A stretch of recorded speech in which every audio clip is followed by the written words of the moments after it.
नमस्कार, स्वागत करती हूं आप सभी का भारत 24 पर। मैं हूं आपके साथ पूर्णिमा मिश्रा।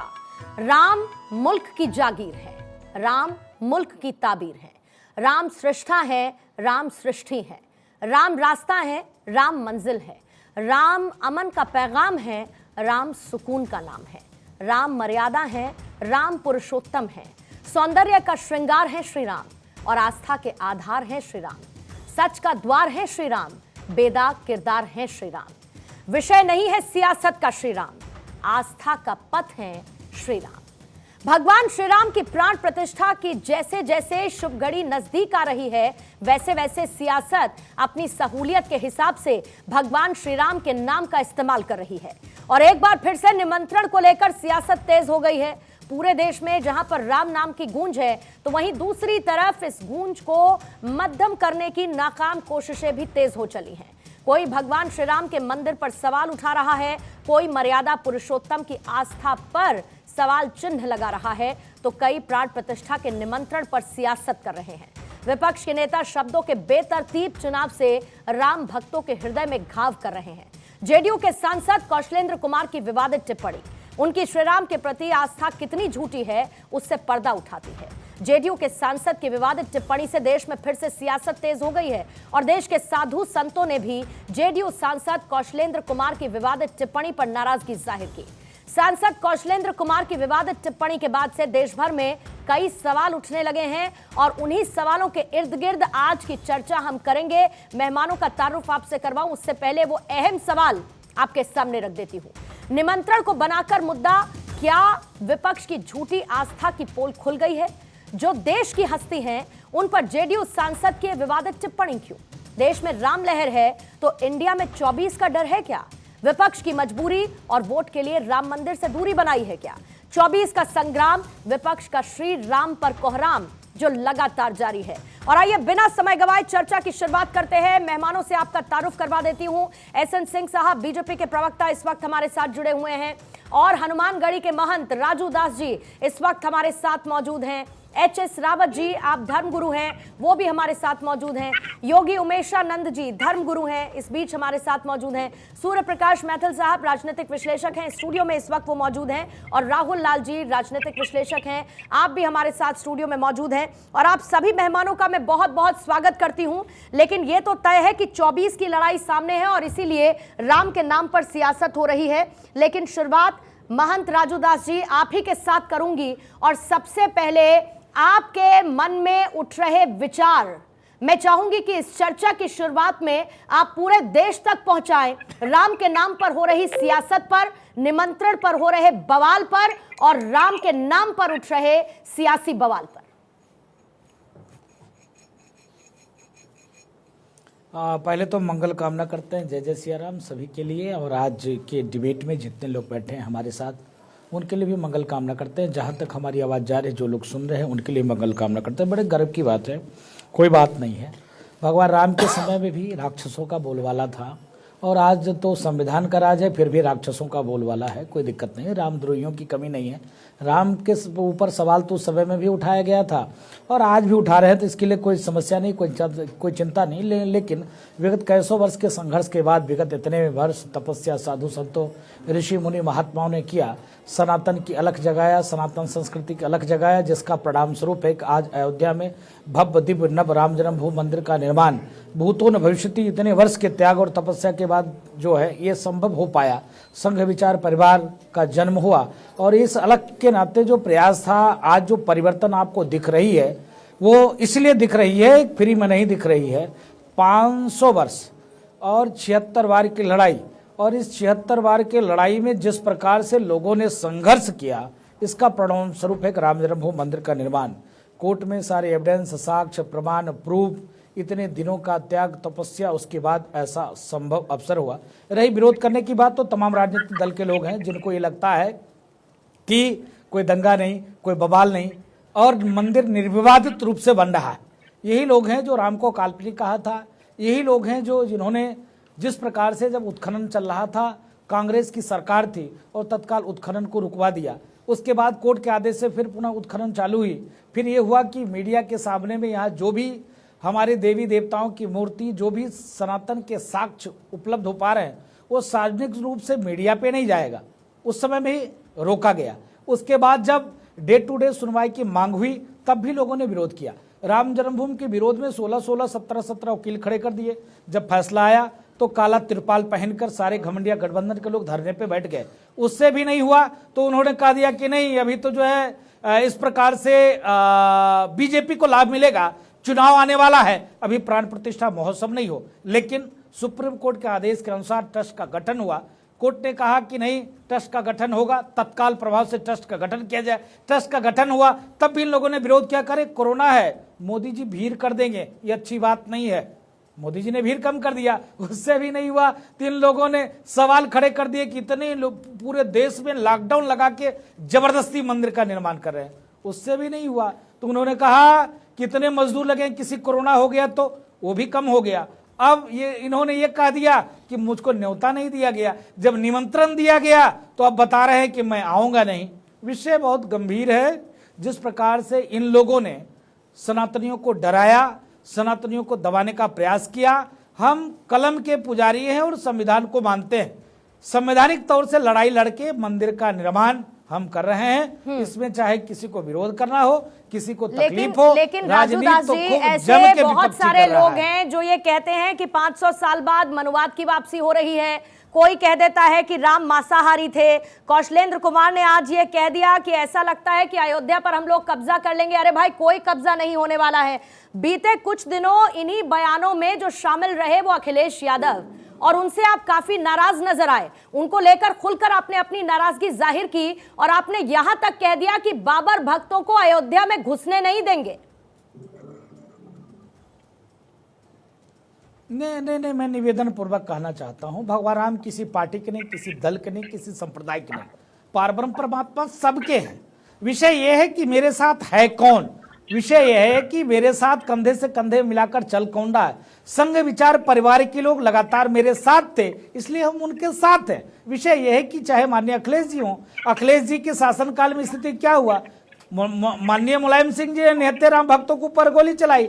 जो बचा खुचा था रोज आए दिन स्वामी प्रसाद मौर्य सनातन मतलब चोर, सनातन मतलब नीच, हिंदू मतलब डाकू, ऐसे कह के हिंदुओं को जलील करते हैं। अखिलेश यादव जी बैठकर थपौड़ी पीटते हैं, ताली बजाते हैं। दूसरी बात, अभी तत्काल में बिहार के एक सांसद ने और माननीय उप मुख्यमंत्री ने कहा कि क्या भाइयों, अगर तबीयत खराब होगी तो क्या आप हॉस्पिटल में जाओगे कि मंदिर में जाओगे।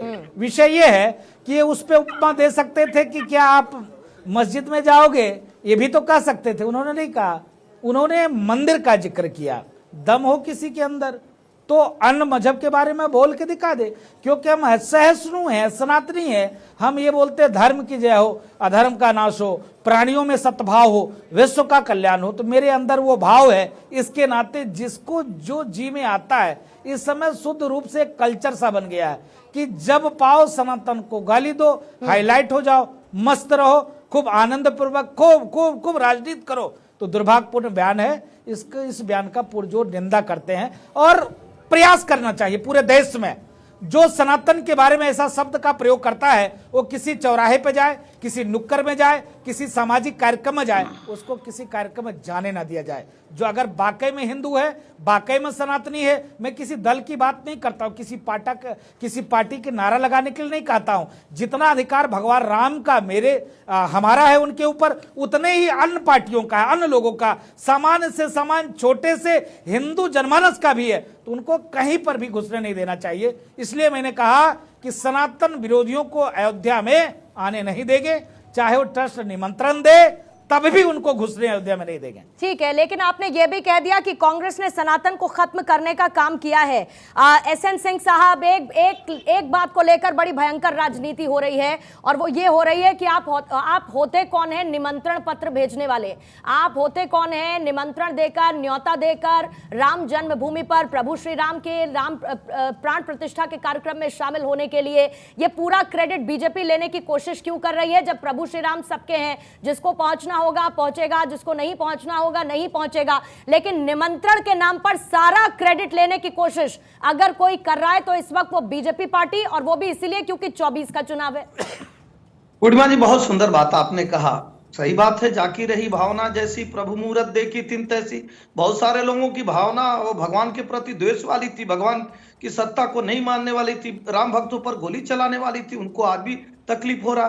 भारतीय जनता पार्टी निमंत्रण पत्र कहां भेज रही है? आज भी उनको जानकारी नहीं है कि भारतीय जनता पार्टी तो अपनी सरकार बर्खास्त कराई है। सीएम कल्याण सिंह साहब 36 घंटे जेल में गए।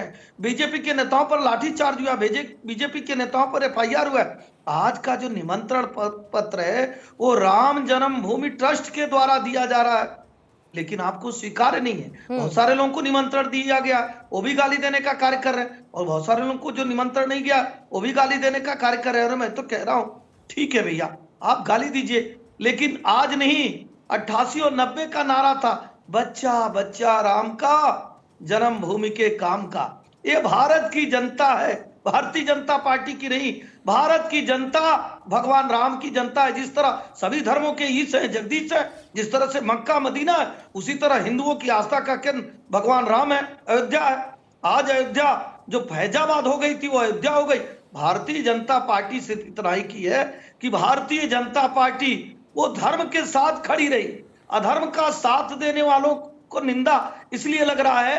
राधे श्याम रामायण में बहुत साफ लिखा है पूर्णिमा जी, कि जब रावण जाता है और कहता है मारी से कि तुम जाओ सोने का हिरण बनो, उसका मन बदल जाता है। भगवान की आभा वहां पड़ी रहती है, लेकिन वो कहता है हे तन क्यों नहीं निकल जाते, जब सब भांति मौत जब आई है, इस ओर गिरूं तो गड्ढा है, उस ओर गिरूं तो खाई।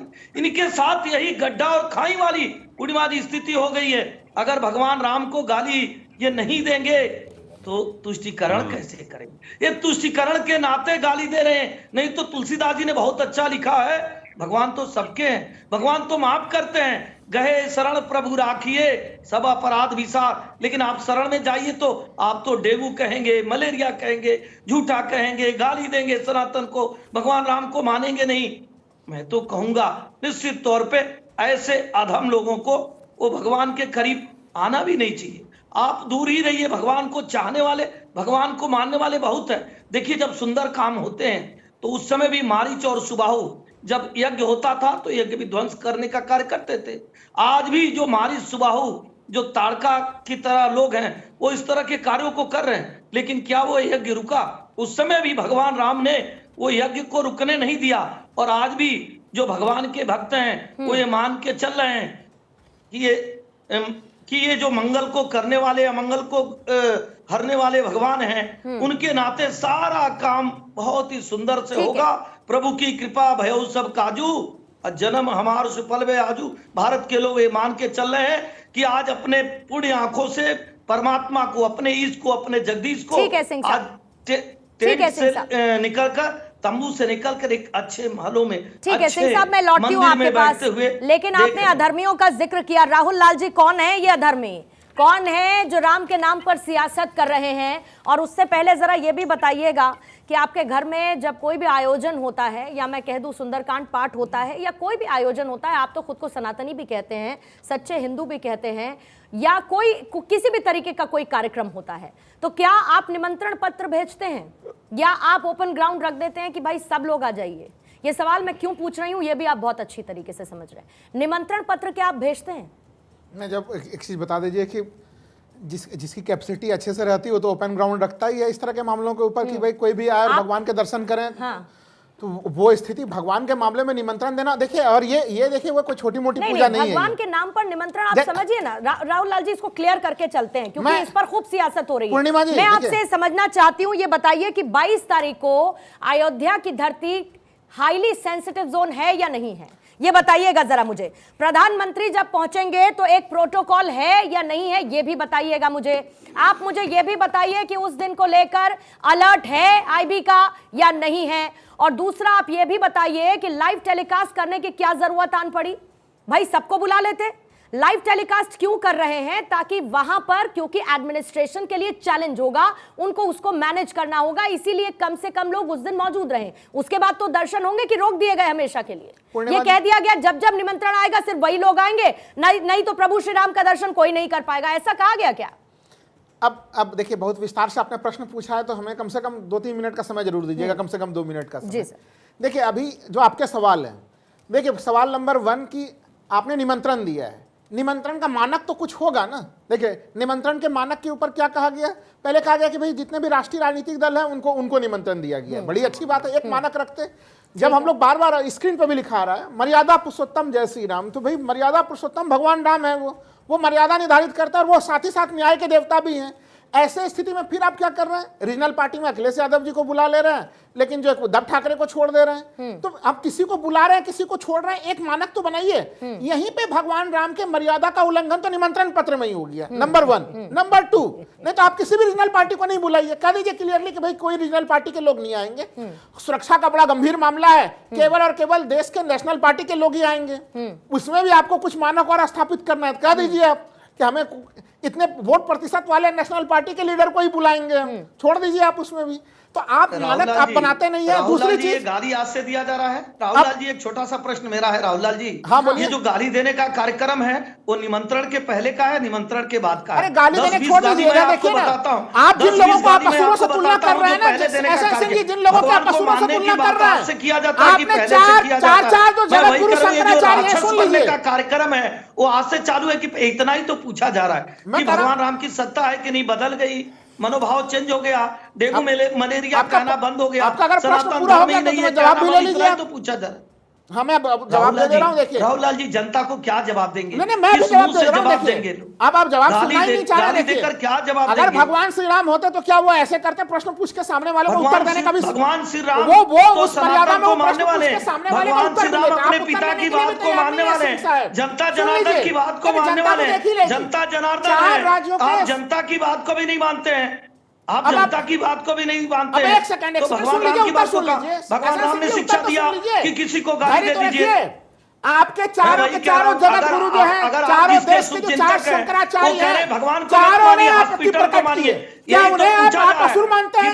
हमारे देश के जो शंकराचार्य हैं, जो धर्म ध्वज संभालते हैं चारों के चारों जगह पे, चाहे वो द्वारकापीठ के शंकराचार्य हो, चाहे वो श्रृंगेरी पीठ के शंकराचार्य हो, चाहे वो पूरी पीठ के शंकराचार्य हो, चाहे वो जोशीमठ पर रहने वाले शंकराचार्य हो, चारों पीठों के शंकराचार्य जो है कि वो आपत्ति प्रकट कर रहे हैं इसके ऊपर कि भाई प्रधानमंत्री की भूमिका तक रहे। ऐसा तो नहीं है राहुल लाल जी, ऐसा तो नहीं है, ऐसा तो नहीं है। सूर्य प्रकाश मैथिल जी, इसका जरा जवाब आप दीजिएगा। मेरे एक सवाल ऐसा का तो जवाब नहीं है। ऐसा से पहले एक सवाल का जवाब लीजिए। चलिए, हम लोगों को तो असुर भी घोषित कर देंगे। देश के जो चारों शंकराचार्य हैं, क्या उन्हें आप असुर मानते हैं कि उन्हें पूजनीय संत मानते हैं? थोड़ा वो स्पष्ट कर हमने दीजिए। गाली पूछा, हमने कहा वो लोग भी नहीं आ रहे, नाराज है आपसे। क्या ठीक है, चलिए, आपने कहा उनकी नाराजगी है। राहुल जी, सुनिए। सूर्य प्रकाश मैथिल जी, ऐसा तो नहीं है कि नाराजगी किसी की बताकर असलियत में नाराजगी की वजह कोई और, नाराज कोई और इसी को रिप्रेजेंट किया जा रहा है। धन्यवाद पूर्णिमा जी। पहले आपको, आपके सभी दर्शकों को भारत माता की जय, वंदे मातरम और जय श्री राम।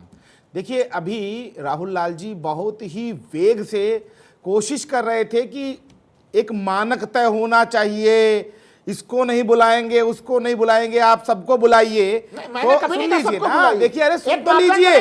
नहीं, आपने यही कहा, आपका तात्पर्य यही था। सुन लीजिए, मैं बहुत विनम्रता से सुन रहा था।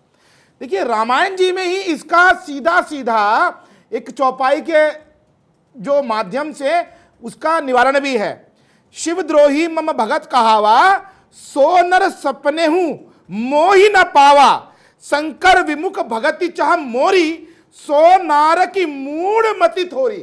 तो भैया, जिन लोगों ने राम का विरोध किया, राम भक्तों पे हमला किया, राम भक्तों को गालियां दी, सुन लो भैया, राम भक्तों पे बीच में मत बोलो आप। ना सुन लीजिए, एक लाइन अरे मैं ये कह रहा हूं, जिन लोगों ने राम भक्तों पे गोलियां चलाई, आपकी सरकार ने पद्म विभूषण बांट दिया। ये कोई बात नहीं होती, ये बीच में कूद रहे हैं। अब आप सुन लीजिए, बता दीजिए, नहीं, आप सुनिए मेरी बात को। पहले आप राहुल लाल जी, राहुल लाल जी, कोई बात नहीं, राहुल लाल जी, मरणोपरांत मरणोपरांत मरणोपरांत, ठीक है। फिर उन्हें क्यों रामायण जी में उन्हें राम जन्मभूमि का जो प्राण प्रतिष्ठा स्थल है वो नहीं है, वो नरक के भागी है, तो उनका स्थान नरक में है।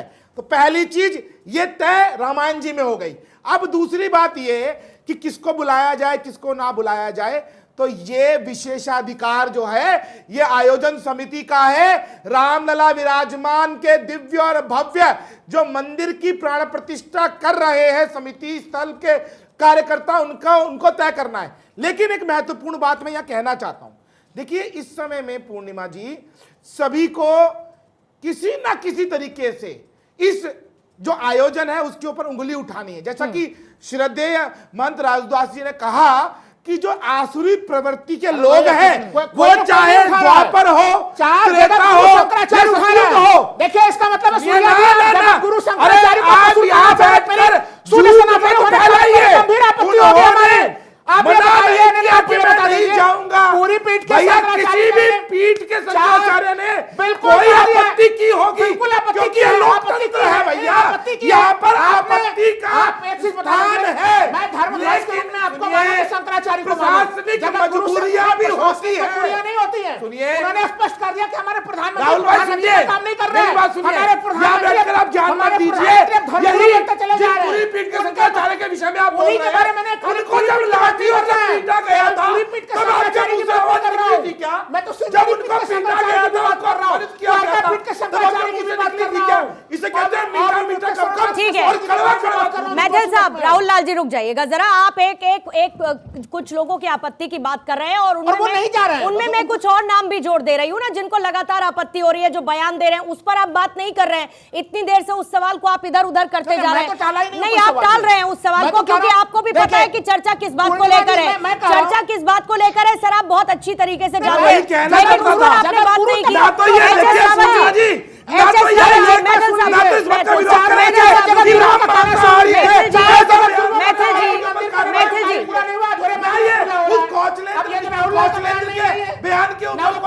मैथिल जी रुक जाइए, मैथिल जी रुकिए।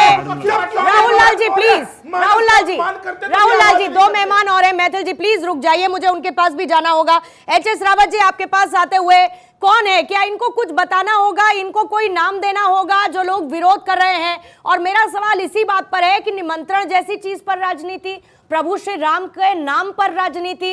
अरे मोदी विरोध करना है कीजिए, लोकतांत्रिक व्यवस्था है, सरकार का विरोध करना है, सरकार की नीतियों का विरोध करना है कीजिए, लेकिन मोदी के नाम पर राम का विरोध क्यों?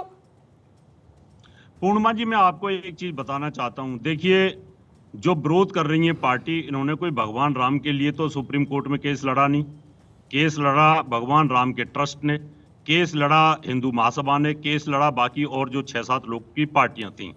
जो भगवान राम का जो ट्रस्ट है, जिन्होंने केस लड़ा था, अब उसको अधिकार बनता है वो किसको बुलाए और किसको ना बुलाए। जो लोग भगवान राम के अस्तित्व को नहीं मानते, अब उनको किस मुंह से बुलाया जाए? जो राम भक्तों पे गोली चलाते थे, उनको किस मुंह से बुलाया जाए? जो कहीं ना कहीं किसी प्रकार से हमेशा भगवान राम के लिए विरोध करते रहे, राहुल लाल सुन तो लो। हाँ ठीक है, और जो ये कहते थे सुप्रीम कोर्ट में जाकर के कि अभी इसको टाल दो फैसले को, अभी चुनाव आने वाला है, वो किस मुंह से आना चाहते हैं यहाँ पर? आप लोग किस मुंह से आना चाहते हैं? अरे भैया, मंदिर बन जाने दो, मंदिर बनने के बाद आप दर्शन करना। अच्छा, अब वो कांग्रेस पार्टी के नहीं रहे, पिटीशन के नाम पर आते हैं, कैसी बातें कर रहे हैं राहुल लाल जी? फिर आप सारे केस, नहीं सारे केस, नहीं सुनिए सर, सुनिए मेरी बात, नहीं एक सेकंड, कपिल सिब्बल किसके केसेस लड़ते हैं जरा बताइएगा? आज तक उन्होंने किस किस का केस लड़ा, ज्यादातर ये बताइएगा जरा। और आज की स्थिति में वो किस किस का केस लड़ रहे हैं? नाम गिनाना शुरू करूं आपको? नाम का अरे वो केस तो है भी नहीं, थे तो सर, थे तो। देखिए, अगर एक सेकंड में मंत्री रहते हुए कहते हैं कि राम जन्मभूमि पर अगर फैसला आ जाएगा, आप लोग भारत का फैसला भारतीय जनता पार्टी को फायदा मिल जाएगा। अगर वो पार्टी समर्थन कर रही होती, राहुल लाल जी, आप ये बात राम मंदिर बन चुका होता है, रामलला को टेंट में वर्षों तक रहना नहीं पड़ता। कि जो आप लोगों के विरोध के कारण उस समय आप लोगों ने समर्थन नहीं किया, तो ये बात तो आप बोलिए ही नहीं। कांग्रेस पार्टी सबसे पहले, लेकिन सुप्रीम कोर्ट के फैसले के बाद राम मंदिर तो बन रहा है ना सरकार, सुप्रीम कोर्ट के फैसले के बाद तो बन रहा है ना। अभी उसमें भी आपको आपत्ति है कि बीजेपी क्रेडिट ले लेगी, पहले नहीं बन रहा है तो उस पर भी आपत्ति है कि पहले क्यों नहीं बनवा लिया? कैसी बात करते हैं? सुप्रीम कोर्ट मंदिर का कौन विरोध कर रहा है? अपनी निजी राय थी। तो मैं ये पूछना चाहता हूँ राहुल लाल से, अरे भैया, वो जो सुप्रीम कोर्ट में, हाई कोर्ट में एफिडेविट दिया था कि राम काल्पनिक है, एक करके मैथिल जी, एक सेकंड, सिंह साहब, ठीक है सिंह साहब, रुकिए। राहुल लाल जी, राहुल लाल जी, ये बताओ एफिडेविट कर दिया था, सूर्य प्रकाश उसे तोड़ देना चाहिए, ये किसने कहा? सुनिए सर, इस बहस में फिर ऐसी बहुत सारी बातें निकलेंगी, वो भी विरोधाभासी बयान ही होंगे। इसीलिए उस तरफ नहीं जाते हैं, सार्थक चर्चा करते हैं, जो सवाल उठाए जा रहे हैं उन सवालों का जवाब देने की कोशिश करते हैं। क्या दिक्कत है उसमें? योगी उमेशानंद जी, अब तक बयानों की झड़ी लग चुकी है, एक के बाद एक करके रोज हम इस पर चर्चा करते हैं। आज एक ने बयान दिया, अब आज कौशलेंद्र जी कह देते हैं कि कब्जा थोड़े ही हो जाएगा, अयोध्या में सब लोग आ जाएंगे। फिर वो ये भी कह देते हैं कि वहां तो पति और पत्नी राम सीता का कल्याण करे, अगर बिना सीता के चले गए तो उनका कल्याण नहीं होने वाला। ये इशारा करके, निजी हमले करके मोदी के विरोध पर, क्या राम का विरोध नहीं हो रहा? लोकेशन नहीं भेजी। देखिए, आप सबको जैसे ये बड़े दुर्भाग्य की बात है कि जितने भी पॉलिटिकल पार्टीज हैं, जितने भी राजनीतिक दल हैं, आज उनको एक मौका मिला है कि किस प्रकार से, और सारा भारत देख रहा है, सब सनातनी देख रहे हैं कि किस प्रकार से पॉलिटिकल पार्टीज के लीडर सनातन के विरुद्ध, राम जी के विरुद्ध, कृष्ण के विरुद्ध, भारतीय संस्कृति सभ्यता के विरुद्ध किस प्रकार से प्रखर रूप से अपनी आवाज को उठाने का काम कर रहे हैं। मैं लास्ट टाइम भी आपके टीवी के डिबेट में था, मैंने एक बात कही थी, मैं पुनः आज बोलता हूं आपको, ये जितनी पॉलिटिकल पार्टीज हैं, इनके स्टेटमेंट्स हैं, जो बयान है, आप उनको समझिए और देखिए कि किस वर्ग विशेष को खुश करने का काम कर रहे हैं। राम का विरोध करने का अर्थ है कि भारतवर्ष के मुसलमानों को खुश कर कर उनका वोट बैंक किस प्रकार से साधने का काम किया जाएगा। जहां तक जेडीयू का बात है, जेडीयू की बात है, जहां पर तेजस्वी यादव की बात है, देखिए कितने दुर्भाग्य की बात है, विरोध भी कौन कर रहा है? जिस पॉलिटिकल पार्टी के प्रमुख सर्वे सर्वा जानवरों का चारा खा जाते हैं, तो उस पार्टी से अपेक्षा नहीं लगाई जा सकती कि वो सद्बुद्धि की बात करेंगे, अच्छी प्रवृत्ति की बात करेंगे। जो चारा खा जाते हैं जानवरों का, तो उनकी बुद्धि भी जानवरों जैसी हो गई, तो आप अपेक्षा नहीं कर सकते कि बहुत अच्छे स्टेटमेंट इनकी तरफ से आएंगे।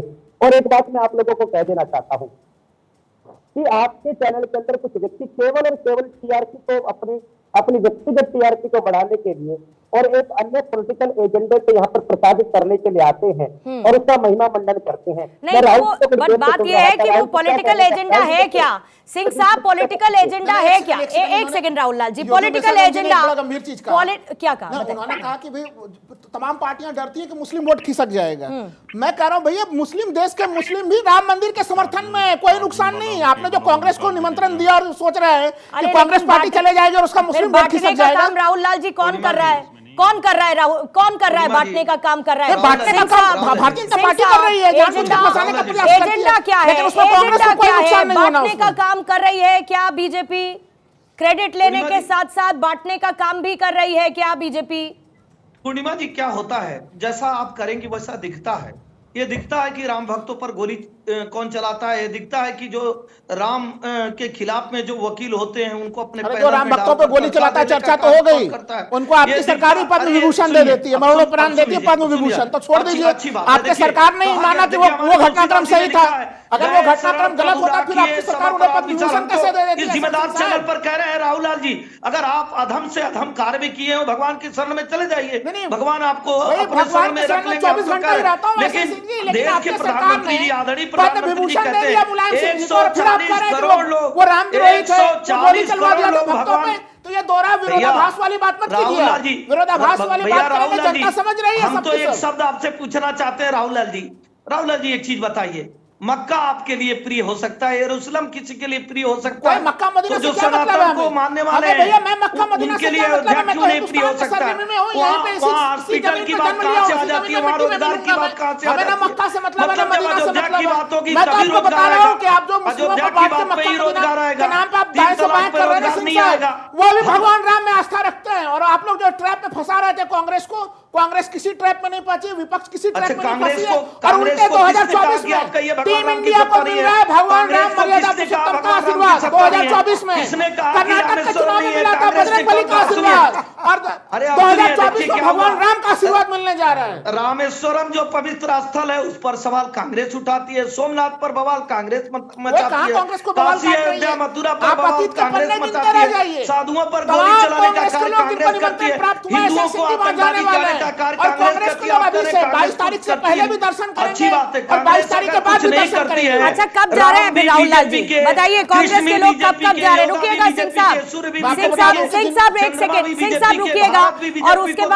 बाद राजू दास जी आपके पास आऊंगी। सिंह साहब जरा रुकिएगा प्लीज। बीजेपी का तो ठीक है सर, मैं आती हूँ आपके पास। लोग भी बीजेपी के हैं। ठीक है सर, राहुल लाल जी कब जा रहे हैं कांग्रेस को लोग जरा बताइए, पहले और बाद में, और कौन कौन जा रहा है जरा ये भी खबर दे दीजिए। मैं ब्रेकिंग चला लूंगी सर, बताइए। 22 तारीख को जिन लोगों को 3 लोगों का निमंत्रण मिला है, मल्लिकार्जुन खड़गे, अच्छा, सोनिया गांधी, हाँ, और एक जो पश्चिम बंगाल के हैं, वो तीनों के तीनों लोग जो है कि वो वहां पे पहुंचने वाले हैं। 22 तारीख को पहुंच रहे हैं ये लोग, बिल्कुल, जो उनको पहुंच रहे हैं, राहुल गांधी बिल्कुल पहुंचेंगे, सोनिया गांधी पहुंच रही है, मल्लिकार्जुन खड़गे पहुंच रहे हैं, बिल्कुल बिल्कुल ठीक पहुंचेंगे। है। और बाद में कौन जा रहा है, पहले कौन जा रहा है? बाद में सब लोग जाते रहेंगे, आते रहेंगे, जब तो मंदिर मतलब रोक नहीं है ना, यही तो मैं कहना चाह रही थी आपसे। जब पहला सवाल मैंने आपसे पूछा तो मैंने यही तो आपसे कहा कि किसी के आगे पीछे जाने में कोई रोक टोक तो नहीं है। उस दिन का निमंत्रण है, उस दिन का निमंत्रण है, और उसके पीछे की अपनी वजह है सर। सर लॉजिकल बात करेंगे ना, लॉजिकली बात कर रहा हूं। नहीं तो फिर जब पहले और बाद में जा ही रहे हैं और जाने में किसी ने कोई रोक टोक नहीं लगाई, तो फिर निमंत्रण के नाम पर इतनी राजनीति क्यों भाई साहब? राजनीति नहीं हो रही है। निमंत्रण के नाम पर इतनी राजनीति क्यों? राजनीति करने वाली देश की कौन कर रहा है, कौन कर रहा है सर इतनी राजनीति? बताइए जरा। कहते हैं कि मंदिर खाना खाने जाओगे तो वहां तो और उल्टा करा जाओगे, कह रहे हैं मंदिर में खाना खाने जाओगे तो वहां तो उल्टा दान देना पड़ेगा। क्या है भाई? उन्होंने ये चीज बोला, उन्होंने देखिए उनके पूरे आप सब बात में मत जाइए, उनके भावार्थ में जाइए।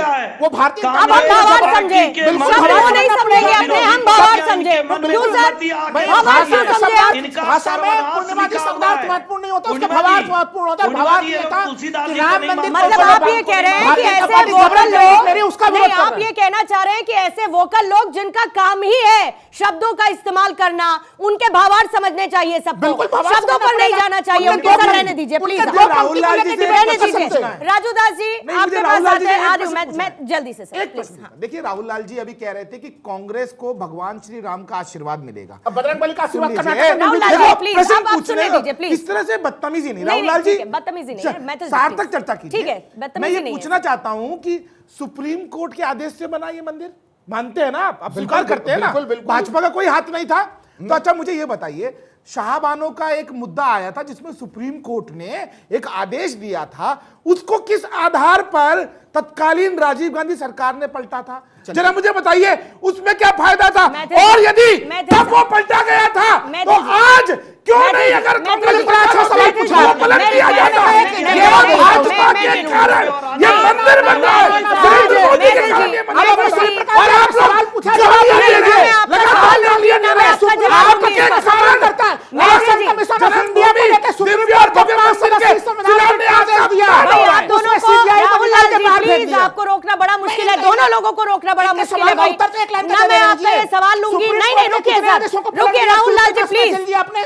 राहुल लाल जी, ना मैं आपका इस पर जवाब लूंगी ना उनका सवाल लूंगी, क्योंकि मैं चर्चा किसी और बात पर कर रही हूं सर, और मेरे पास समय बहुत लिमिटेड होता है, इसीलिए मैं नहीं ले पाऊंगी मैथिल जी प्लीज। लेकिन राजू दास जी आपके पास आते हुए सबसे बड़ी बात जो इस वक्त हो रही है, सिंह साहब मुझे बस 2 मिनट दीजिएगा, उसके बाद आप अपना काउंटर रखिएगा। राजू दास जी, कुल मिलाकर बार बार बात यह हो रही है कि अगर सुप्रीम कोर्ट का आदेश हुआ, सुप्रीम कोर्ट के आदेश के बाद ट्रस्ट का गठन हुआ, ट्रस्ट राम मंदिर निर्माण कर रहा है, बीजेपी उस कार्यक्रम को आगे बढ़ा रही है, और क्योंकि सरकार में है, उसकी नीयत है, तो इसीलिए उस कार्यक्रम को जोर शोर से आगे बढ़ा रही है। लेकिन उसके बावजूद ये आप भी कह चुके हैं कि 24 का चुनाव राम के नाम पर होगा। क्या राम 24 में सियासी मुद्दा है, विपक्ष के लिए भी और बीजेपी के लिए भी? नहीं, विपक्ष के लिए राम सियासी मुद्दा हो सकते हैं, मुझको लगता है पक्ष के लिए कोई मुद्दा नहीं है। अगर विपक्ष लाठी खाई होती, गोली खाई होती, उनके बेटा कोई शहीद हुआ होता, आज जेल में होते, आज वो भगवान राम को टेंट से निकालने में प्रयास किया होता, आज वो प्रयास करते जब उत्खनन हो रहा था, मैं उसका साक्षी हूँ। हमारे यहाँ पूज्य स्वामी बाबा अभिराम दास जी महाराज वहाँ पक्षकार थे। 1949 में जब वहाँ मूर्ति प्रकट हुई तब वहाँ सेवा पूजा कर रहे थे। एक पक्ष बाबा धर्मदास जी महाराज भी थे। मैं उस उत्खनन में जाया करता था, मैं वहाँ पार्टी बनकर जाता था। मैंने देखा जब उत्खनन हो रहा था तो उस समय कांग्रेस की गवर्नमेंट थी, तत्काल प्रभाव से उत्खनन को रोक दिया, जबकि कोर्ट के आदेश से हो रहा था। उसने कहा चलो ठीक है, मीडिया को नहीं आने देंगे। जो भी वहां साक्ष्य मिल रहे थे, एविडेंस मिल रहे थे, प्रूफ मिल रहे थे, उसको भी मीडिया को सार्वजनिक होने नहीं दिया। कितनी दुख की बात है, भगवान राम को इतने दिनों तक टेंट में रखा, 9 वर्ष तक टेंट फटे थे, भगवान के साल में एक बार बस वस्त्र बदला जाता था, वो भी साल में एक बार। कितनी दुख की बात है। और आज रही बात पक्ष और विपक्ष की, आज सबको हनुमान जी की गदा ने नंगा कर दिया है। और ऐसा नंगा किया कि एक तो राम के विरोध करते थे, मंदिर का विरोध करते थे, राम को काल्पनिक कहते थे मंदिर नौजवान लड़की छेड़ने जाता था। आज मंदिर घूमकर कहना पड़ रहा है हम भी हिंदू हैं, हम भी सनातनी हैं, मेरे भी राम हैं, तो है बीजेपी नहीं से क्या ज्यादा राजूदास कहीं जी? मेरे राम है। बीजेपी है का नहीं क्या? सर्टिफिकेट दी, हिंदू है नहीं क्या? नहीं मैं है लेकिन कौन गाली कौन दे रहा है? तब क्या सनातन उन्मूलन कार्यक्रम कौन चला रहा है? भगवान राम मांस खाते हैं कौन कर रहा है? अभी बिहार के उप मुख्यमंत्री ने क्या कहा, उत्तर प्रदेश के एक नेता ने क्या कहा? आप देखिए किस प्रकार से लोगों का भाव क्या है, मानसिकता क्या है। एक और बयान इसमें जोड़ देती हूँ मैं, एक और बयान। राहुल लाल जी प्लीज एक सेकंड रुकिएगा, सिंह साहब आती हूँ आपके पास। और राजूदास जी इसमें एक और बयान जोड़ देती हूँ, अयोध्या पर हमने सब्र कर लिया, ज्ञान वापी पर नहीं करेंगे। एक और बयान जोड़ देती हूँ, अपनी ताकत को बचाकर रखना मुसलमानों, वरना तुमसे तुम्हारी मस्जिद छीन ली जाएगी। ये 2 बयान इसमें मैं जोड़ देती हूँ जो फिर आए हैं। नहीं, मैं निवेदन पूर्वक कहना चाहता हूं, हमने आज तक किसी की मस्जिद नहीं छीना, न किसी की अन्य पूजा पद्धति को रोकने का प्रयास किया। अभी कोई अयोध्या आ जाए, अयोध्या देख ले, हनुमानगढ़ी, राम जन्मभूमि, कनक भवन के आसपास 17 मस्जिद है। किसी भी मस्जिदों से लाउड स्पीकर नहीं उतरे, किसी भी मस्जिदों से किसी को मुसलमानों को हटाया नहीं गया, जबकि आसपास खाली घंटी और घड़ियाल बजते हैं, चारों तरफ हिंदुओं के मंदिर हैं। उस मस्जिद में लगातार लोग नमाज 5 वक्त की पढ़ते हैं। हमने कभी किसी को रोका नहीं, वो हमारी मंदिर थी, वो हमारा था। बाबर विदेशी आक्रांता था, आक्रमणकारी था। अभी मैं विपक्षियों से कहना चाहता हूं, जैसे भारतीय जनता पार्टी ने राम जन्मभूमि में मेरा साथ दिया, उसी प्रकार से देश के आजादी के बाद पहला कोई प्रधानमंत्री है भगवान कृष्ण की जन्मभूमि गया। मैं पूछना चाहता हूं इन घमंडिया गठबंधन के लोगों से, भगवान कृष्ण की जन्मभूमि क्यों नहीं जा रहे हो? चलो ठीक है, आप राक्षस प्रवृत्ति को हो तो भगवान भोले को पकड़ो। आप देखो काशी विश्वनाथ में हमको समर्थन बीजेपी का मिलेगा। में समाये हुए नहीं है ना, हमें अगर पूजा करनी है तो क्या मैं मंदिर जाऊंगा? नहीं तो कड़कड़ में समय नहीं है तो काल्पनिक भी तो नहीं है ना, काल्पनिक भी तो नहीं है ना, फिर राहुल लाल जी काल्पनिक भी नहीं है ना। सिंह साहब जल्दी से क्लोजिंग कमेंट आपसे लूंगी, मेरे पास समय खत्म हो गया है, जल्दी से सर 30 सेकंड दे पाऊंगी। भगवान कणकण में है, लेकिन तुम्हारे जैसे नास्तिकों का नहीं है, तुम्हारे जैसे राक्षसों का नहीं है, तुम्हारे जैसे पापियों का नहीं है, तुम्हारे जैसे कुकर्मियों का नहीं है। ठीक है राजूदास जी, सिंह साहब जल्दी से क्लोजिंग कमेंट। देखिए, भारत आपके जिम्मेदार चैनल पर मैं बड़ी जिम्मेदारी से कहूंगा कि हम राजनीति नहीं रामनीति कर रहे हैं। हम भगवान राम को मान रहे हैं, लोग राम को नहीं राजनीति कर रही है। हम एक सवाल पूछ रहे हैं कि बीजेपी की सरकार नहीं होती तो क्या भव्य राम मंदिर बनता? बिल्कुल बनता। तीसरी बात, कांग्रेस की सरकार इतने समय तक रही, रामलाल जी सुनिए, कांग्रेस की सरकार इतनी वर्षों तक रही, कांग्रेस का कोई नेता कोई प्रधानमंत्री ठीक है, चलिए ये तो